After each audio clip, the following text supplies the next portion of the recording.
Let's start with the transcription in prokaryotes. Transcription is the process in which there is formation of RNA from DNA. Why prokaryotes need transcription? Prokaryotes need transcription for the formation of RNA from DNA. As RNA are the copies of the DNA sequences, which are then decoded by the ribosomes for the synthesis of the protein by the process known as translation. And these proteins are required for performing various functions in the prokaryotes.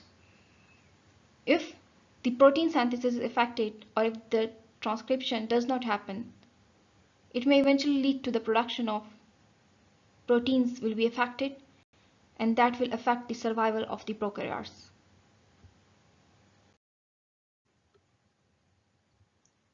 Where the transcription in prokaryotes takes place. The formation of RNA in prokaryotes takes place in the cytoplasm. As the prokaryotes does not contain the nucleus and their DNA is present in the cytoplasm without any membrane-bounded organelles. As in eukaryotes, the DNA are present in the nucleus and they are surrounded by the nuclear membrane. But in prokaryotes, the DNA material is present inside the cytoplasm and there is no nuclear membrane or there is no membrane found in them. As the DNA is present in the cytoplasm, so the transcription process and the formation of messenger RNA will take place in the cytoplasm.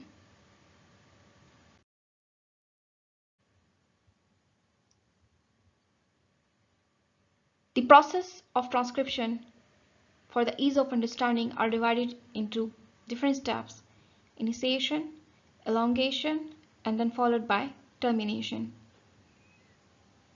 Let's see one by one each of them in detail. Start from the initiation step. In initiation, as the name indicates, from where the transcription has to begin. For the transcription, first of all, the enzyme RNA polymerases, they has to find the region from where the transcription has to be initiated. As the DNA is a long sequences and it has a number of sequences, then to find out from where the RNA polymerase has to bind and from where the coding region will start. The RNA polymerases, they will find the promoter regions and the promoter sequences and they bind to the promoter regions. From there, they will start the initiation. For the transcription initiation, you must know about two things. One is promoter sequences. These are the specific sequences which are present upstream of these sequences, as this is the coding region which has to be transcribed for the formation of RNA, as these sequences will be copied and will be taken to the ribosomes for the synthesis of protein. And before that region, there is a promoter region. These are the specific sequences which are recognized by the enzyme RNA polymerases. So these RNA polymerases will recognize them and bind to these promoter sequences. From there, RNA polymerase will perform their functions. Promoter sequences are the specific sequences that are present upstream of the transcription start site. As for the transcription, downstream the coding sequences are present, and upstream to it the promoter sequences are present. The upstream are labeled as minus and the downstream are labeled as plus. These promoter sequences are specific sequences that are recognized by the RNA polymerases to bind to them, and from there they will initiate the transcription. What are these specific sequences that are present in prokaryotes? Pribno or data box, that is present 10 upstream, 10 base pairs upstream, we say the minus 10 element, and the other are specific regions that are rich in G and T. These are minus 35 region. These are specific sequences that are recognized by RNA polymerases, and from there they will initiate the transcription.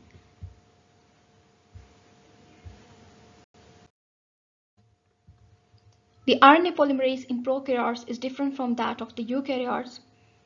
As in eukaryotes, different RNA polymerases are required for the synthesis of different RNAs. While in prokaryotes, this only single RNA polymerase is responsible for the synthesis of all different types of RNA.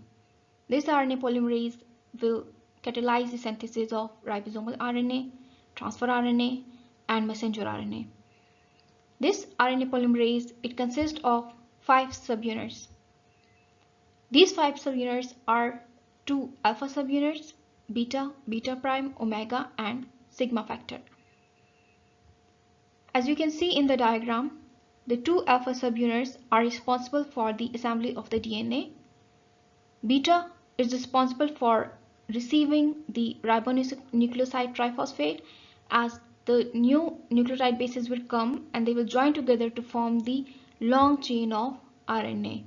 So this beta is responsible for receiving the incoming ribonucleoside triphosphate, and then the beta prime, it is the subunit that actually binds with the template strand of the DNA, and the sigma factor.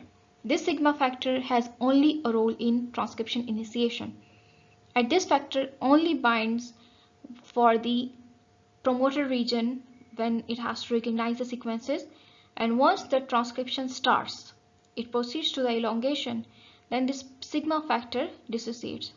The RNA polymerase will leave this sigma factor, and then from there it will move towards the elongation step.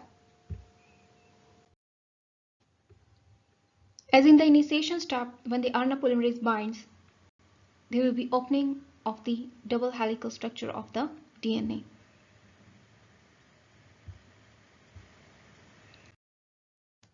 There are 2 strands in the DNA helix. Which strands has to be copied by the RNA polymerase for the addition of the nucleotide bases?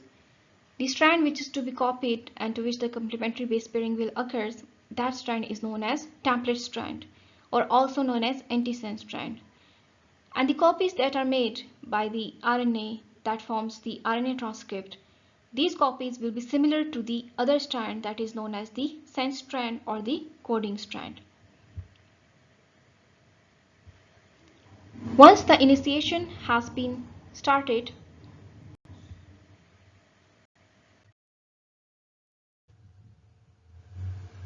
it is then followed by the elongation step. Here are details about the elongation. In elongation step, as the RNA polymerase keeps on moving forward by unwinding the double helical strand, it will keep on adding the new nucleotide bases at the 3rd prime end of the adjacent nucleotides. This RNA polymerase will only unwind the double DNA helix only about of 25 nucleotide base pairs, and at one time only 9 to 10 nucleotide bases are attached to it, and other will remain free. Other will set free, and only these 8 to 10 nucleotides will remain attached by complementary base pairing to these nucleotide bases. And the previous strand, as it is present upstream, it will keep on rewinding, and forward it will moving forward by rewinding the DNA double helices. There is an important step regarding RNA polymerases during elongation that you must know. During elongation, the sigma factor of the RNA polymerases, it will be leave behind. The RNA polymerase will move forward by the DNA double helices while adding the new nucleotides and making the RNA transcript. It will leave the sigma factor, and from there the elongation will begin. The RNA polymerases, while moving forward, keep on unwinding the DNA double helices. They will break the hydrogen bonds present between them. This is the structure of DNA, so the hydrogen bonds will be present between A and T, adenine and thymine, and guanine and cytosine. As the 2 hydrogen bonds are present between adenine and thymine, and 3 hydrogen bonds are present between guanine and cytosine. But this is the structure of RNA, as RNA will be copies these sequences by forming the complementary base pairing with these sequences by hydrogen bonding. In this RNA strand, as you can see here, there is no thymine. The thymine is replaced with uracil. Instead of thymine, there will be uracil. In adenine, there will be uracil. The uracil will bind with adenine by forming the complementary base pairing. The adenine with uracil will have the 2 hydrogen bonding, and the guanine with cytosine will have the 3 hydrogen bondings. It will keep on binding by the complementary base pairing until there will be the specific sequences come that will be known as the termination sequences. As these sequences, you can see they are rich in G. These are the guanine sequences. When the RNA polymerase will reach here, the RNA polymerase will stall and will dissociate from there, and it will no more form the complementary base pairing. So these sequences are known as the terminator sequences. This is the last step where the transcription ends.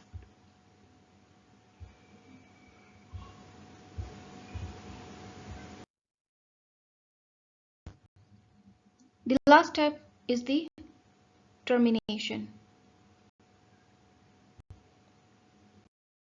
In prokaryotes, the termination occurs by 2 methods.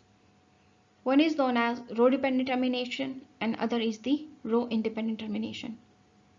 As the termination occurs when the specific sequences known as the terminator sequences reach, in Rho Dependent Termination, there is a Rho protein that will slide with the messenger RNA, that will slide with the RNA transcript, and then it will reach to these sequences and will cut out this RNA and will release it free.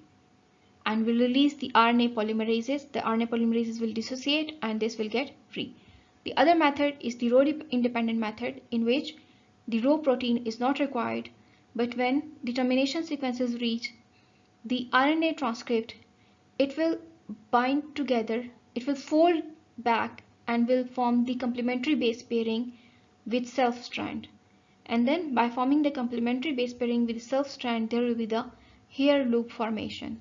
So this hair loop pin formation, it will stalls the RNA polymerases. RNA polymerase will dissociate and will also release the RNA transcript free.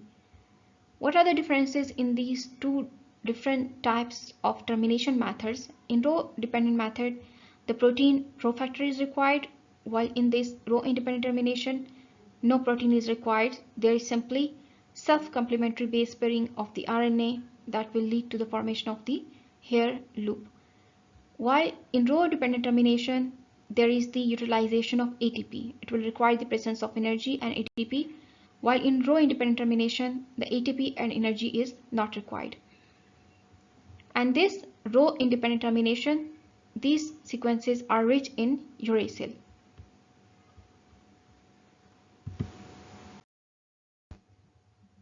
In prokaryotes, the RNA synthesis takes place in the cytoplasm.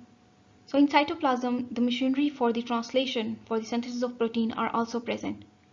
So meanwhile, while the RNA synthesis is occurring, at the same time, the RNA is translated by the ribosomes for the synthesis of the proteins. So this step is unique for the prokaryotes, as in eukaryotes, transcription and translation occur separately. In eukaryotes, transcription occurs in nucleus, while translation occurs in cytoplasm. But in prokaryotes, as the transcription and translation both occurs in the cytoplasm, because the DNA for the prokaryotes are present in the cytoplasm, both translation and transcription processes, these occurs simultaneously. So it is a continuous process in which both processes occurs at the same time. This was all about the transcription in prokaryotes. Let's summarize. First of all, there was the initiation step in which the RNA polymerase binds to the specific promoter sequences. As we have seen, these promoter sequences are present 10 base pair upstream and 35 base pair upstream. And the RNA polymerases for the prokaryotic transcription are consist of 5 subunits in which the alpha, beta, omega, and sigma factors are present. Once the initiation has been occurred, it will unwind the DNA helices and will start adding the complementary base pairs. While adding the complementary base pairs to the template strand, this, in prokaryotes, the RNA polymerase will leave the sigma factor and all the other subunits will keep on moving, unwinding, rewinding, and keep adding the nucleotide base pairs, leads to the elongation of the strand. Once all the coding regions are transcribed and copied by the RNA, then the specific sequences will reach that are known as the termination region or the terminator sequences, where the transcription will end. But in prokaryotes, there are two types of termination occurs. One is Rho Dependent Termination, in which the Rho protein is required, while in case of Rho Independent Termination, in which there is the formation of the loop hairpin formation. That was all about the prokaryotic transcription. There is a separate video in which I have compared the differences between prokaryotic transcription and eukaryotic transcription.